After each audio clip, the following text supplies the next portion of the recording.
Hello and welcome back to Behind Enemy Lines, the semi-regularly updated show where I give you a brief rundown of the history and lore behind some of Mario's iconic and not so iconic enemies. It's Halloween, and I can think of no better way to celebrate than by taking a look at an enemy that has haunted Mario for decades, the Phanto. So let's get in the Halloween spirit and go behind enemy lines. Now, to be completely fair, before the Phanto ever haunted Mario, it actually first haunted Imogene, and its debut wasn't in a Mario game at all.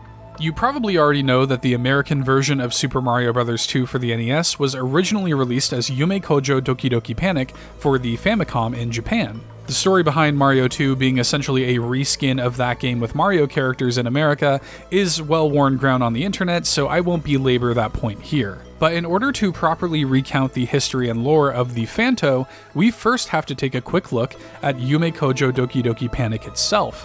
What was it, and why did masks play such a prominent role in that game?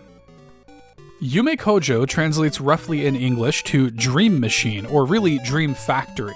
And Yume Kojo Doki Doki Panic was actually a cross-promotional video game developed by Nintendo in order to promote a massive event taking place in Japan called, you guessed it, Yume Kojo. This 1987 event was being put together by Fuji Television, and it was inspired by a trip that Fuji TV execs took to Rio de Janeiro, Brazil, where they all took part in Carnival.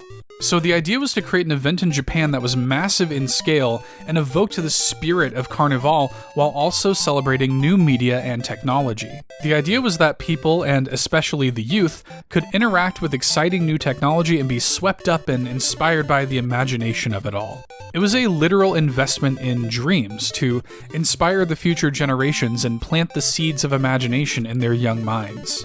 There's a reason that this video game takes place inside of the subconscious world of dreams, and that its antagonist hijacks a literal dream machine, a literal Yume Kojo. But why the masks? When it came to nailing down the visual motifs and identity of Yume Kojo, the idea was to incorporate several different cultures. This would be a Japanese event featuring Arabian mascots based on Brazilian Carnival and heavily featuring Italian-inspired masks.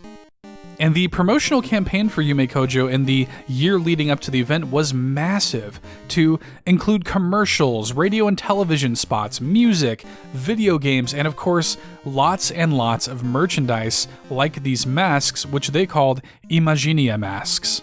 You could buy and wear them at the event, street performers would be wearing them, you'd see masked performers in the TV commercials. Masks were all over the promotional identity of Yume Kojo, and indeed, by extension, they're all over Yume Kojo Doki Doki Panic. The mushroom platforms that we see in Mario 2 are actually masks in this game. The doorways are masks, and most of the enemies in the game are wearing masks. Honestly, those Shy Guys and tweeters were probably originally intended to represent Yume Kojo performers or event goers. And of course, this design philosophy would come to include the Phanto, who is just straight up a scary, floating, haunted mask. The name Phanto is of course almost certainly in reference to the Phantom of the Opera, obviously another spooky, mask-centric character, and in Super Mario Bros. 2 they're guarding keys that the player will need to use to progress. And I think there are a couple of reasons why the Phanto really work as a terrifying enemy, even all the way back on the NES. The thing is, they're actually completely docile until you pick up that key that they're guarding. This means that the player has to put themselves directly in harm's way, and it creates these moments of tension where you know you have to pick up this key, but you're terrified of what you know is going to happen when you do. The Phanto is positioned as an unkillable force of nature in that original game. All you can do is run. All you can do is survive. And yes, I know that people have found very specific glitch setups to kill it temporarily, and yes, I know that as of Super Mario Advance you can defeat it with a superstar, but the core idea of the enemy was in place there, this idea of an enemy that you're powerless to actually fight back against.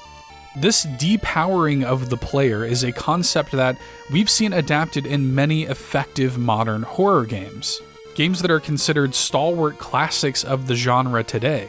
But that concept of an unkillable enemy that you have to just run away from can be traced all the way back to the Phanto in Super Mario Bros. 2 on the NES over 30 years ago. And for my money, all of this is why the Phanto is probably the single most terrifying Mario enemy of all time, and it haunted the nightmares of myself and many other kids who encountered it in Super Mario Bros. 2, but it's sadly been mostly relegated to that game and other versions of that game specifically.